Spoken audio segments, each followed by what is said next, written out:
I have Winnie the Pooh here. My princess is somewhere here in the blankets. So cute. This boy, he cannot sleep without being next to mommy. He likes human touch, this little guy.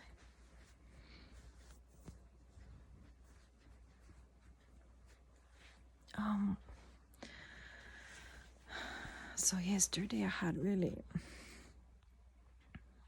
good conversation with my dad back home. What time is it? It's after 10:30.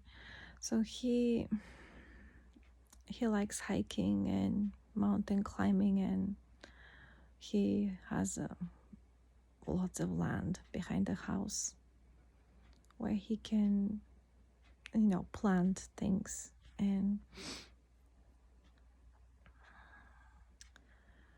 I was asking him, like, at this time of the year, what's good to plant? What should I prepare the ground for?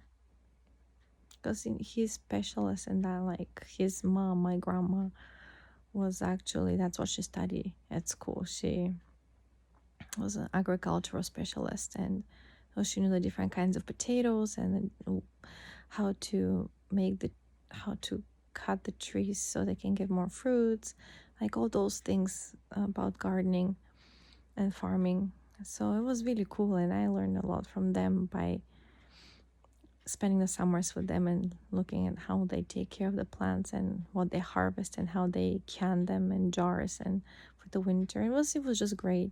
I love taking care of the earth, till the earth, and see the labor being paid off, because plants always pay off. They're grateful when you take care of them.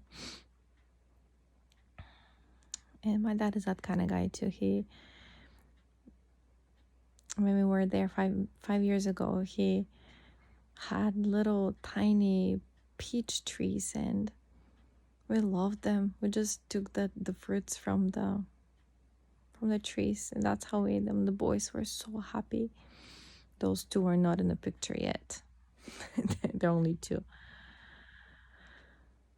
But so I was asking him, what do you guys plant now in Bulgaria right now? Because it's still, March, but like it's still cold. Like they have right now, the temperatures there are snow. It's snow. So it's like in the States right now. And here it's getting warmer. But he said, you could do the leafy greens, and I was thinking about them, like, the leafy greens grow here in the winter. It's like the lettuce here is the cheapest in the winter, I think. And yeah, lettuce and those other leafy greens are cheap in the winter, and then they get really expensive in the summer. So I guess. And then he said, those like peas. I'm like, peas. I don't plant peas usually in January in the garden. I use peas once a year when I buy it frozen. I use it for the Russian salad I make for Christmas time. So that's about it. So we had a good laugh with that. But as I was asking him those questions, I realized that he's telling me what is to plant right now in where he is. Where Bulgaria is and where Japan is are completely different climates. Like my Bulgarian climate is more like towards the north of Japan. Yeah. We're down more south here, more towards the equator. And so it's a different climate. And it just made me think, future me.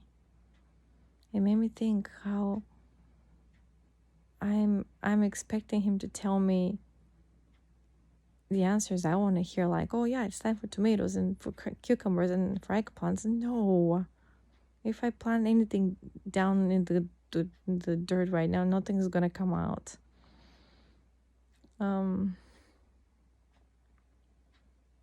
It just made me think, just like you cannot expect the same things that you plant here and there to grow at the same time and the same way, because the soil in Japan is so much different than the soil in Bulgaria. The soil in Bulgaria is like this, oh, I don't know how to explain. I love the soil back home. It's sticky and muddy when after rain, so it's really impossible to walk on it, but I just love it. It's rich and soft and dark, and here is sand. Everything is sandy looking and dry and sandy, like kind of like island-ish. Well, yeah, it's an island. It's not continental kind of dirt. But anyways, we went to a park, not this Sunday, but the previous Sunday, 2 Sundays ago. And in a park, water park of some sort, like it's not a water park for to slide and stuff like that, but it actually has like running, what do you call it, water mills. And if there's like a strong stream of water, they move actually. And there's things kids can do, like move things around as on the water streams. It's really cool. It's educational actually, that park. They have inside kind of like a little museum with like little figures, like maps and stuff like that, explaining the area and stuff, the water. But we noticed like in the parking lot where you park your vehicle to get into the park, there was like this big, huge mountain of dirt in a corner, and it was saying that you can just take it home with you. So this last Sunday, yesterday, I grabbed one of my boys and left the babies here with the other two boys. And we went with him and filled up 7 buckets, like buckets. You know those Costco buckets that we used? They used to have them. I don't know if they have them elsewhere, but in Japan and Costco they don't have those anymore. But buckets of laundry and powder. So I had 7 of those. I've kept them, and we filled them up with dirt, and we brought them back in the car. And today I distributed them to used a lot of that dirt to get ready the ground for planting. I'm so excited. So I was like, Dad, just tell me what should I plant. And I realize, whatever he says and whatever he does, it applies for his climate and things that people have been doing there for centuries. Like he told me the ways his parents did it and how he's doing it now. And it's not like here. It's not like here the way farmers do it. I observe what they do, which season, what they grow, and how they prepare the ground and how they take care of certain plants. And it's very interesting, very different. My dad, when he visited about 5 years ago too, he noticed that too, and he was like, wow, it's very different here. I'm like, yep. And I was thinking, that I could apply the same thing to, life, like as an individual. Like, you cannot explain, Japanese people cannot possibly expect the foreigners to come here and be like them and see the same way like them, how things work here. It's actually quite the opposite. It's a very cultural shock, and it very much affects the mentality of the foreigner who comes here. And unless you're like